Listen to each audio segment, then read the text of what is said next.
మార్వాడి వ్యతిరేక ఉద్యమాన్ని ప్రోత్సహిస్తూ మీకు మేమున్నామనంటూ అన్ని సంఘాలు వచ్చిన సంఘాల నాయకులకి, అదేవిధంగా ఉత్తర భారతదేశం ఎప్పుడైనా దక్షిణ భారతదేశానికి ప్రమాదం అని చెప్పి గత 2016 నుంచి గొంతెత్తి సమాజాన్ని చైతన్యం చేస్తున్న వీసీకే పార్టీ రాష్ట్ర అధ్యక్షులు డాక్టర్ జిల్కర్ శ్రీనివాస్ గారికి, అదేవిధంగా ఈరోజు తెలంగాణలో ప్రతి పల్లెలో ప్రతి పౌరుడు ఈరోజు చర్చించుకునే అంశంగా మార్చిన వీసీకే అధికార ప్రతినిధి తెలంగాణ శ్యామ్ గారికి, మిగతా మీడియా మిత్రులకు మీ అందరికీ పేరు పేరున ఉత్తమ జైభీములు. నిజానికి చాలా మంది పెద్దలు ఇందాక మాట్లాడిండ్రు. ప్రతిదీ అంటే ఈ దక్షిణాదిలో మరి తెలంగాణలో మనం చూసుకున్నట్లయితే నా చిన్నతనం నుంచి ఏంటంటే ఊర్లో కోమటాయన ఉంటే ఆ కోమటాయన దగ్గరికి డబ్బులున్నా లేకున్నా మనం పోయి మనము అక్కడ ఖాతా అని చెప్పి ఖాతా కట్టుకొని ఖాతా రాయించుకొని ఎప్పుడో ఉన్నప్పుడు కూలి దొరికినప్పుడు లేదా ఆ పంట దినుసు వచ్చినప్పుడు మాత్రమే మనం తీసుకొచ్చిన ఆ దినుసు అక్కడ చెల్లించి మనం ఏదైతే మన కుటుంబ అవసరాలకు తెచ్చుకున్నామో అవి వాళ్ళు ఇచ్చేవాళ్ళు. అలా అంటే వయసులకు మనకు వేల సంవత్సరాలుగా మనకు దగ్గరి సంబంధం.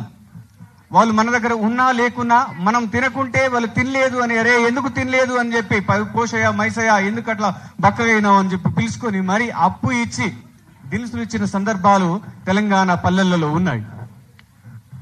కానీ అదే ఈ రోజు మా ఊర్లో ఒక కోమటి కుటుంబం ఉంటది. ఆయన రోజువారి కూలి చేస్తున్నాడు.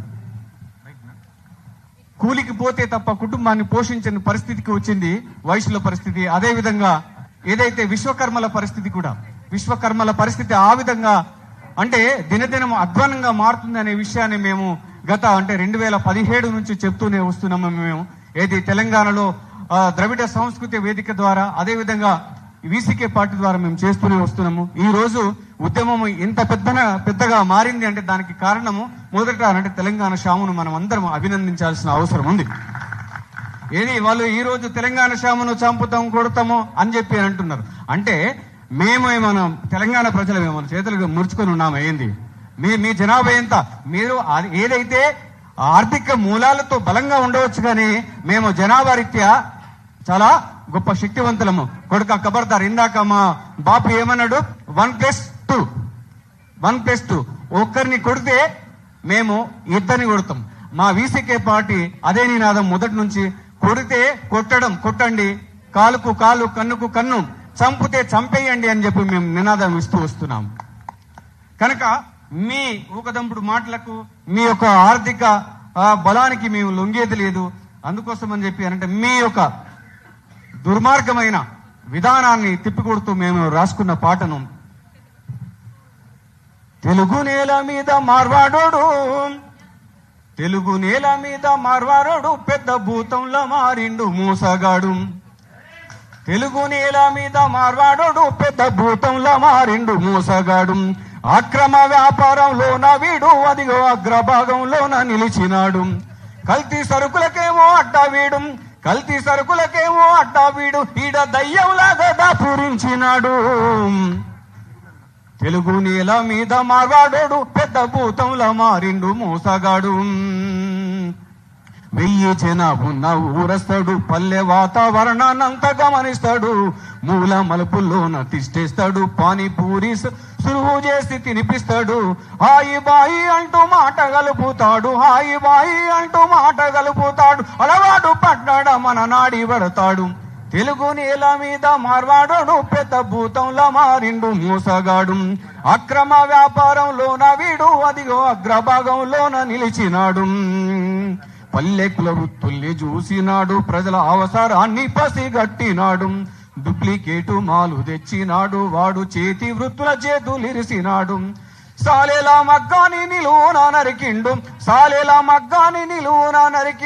స్వర్ణకారుల చావు కళ్ళారా చూసిండు.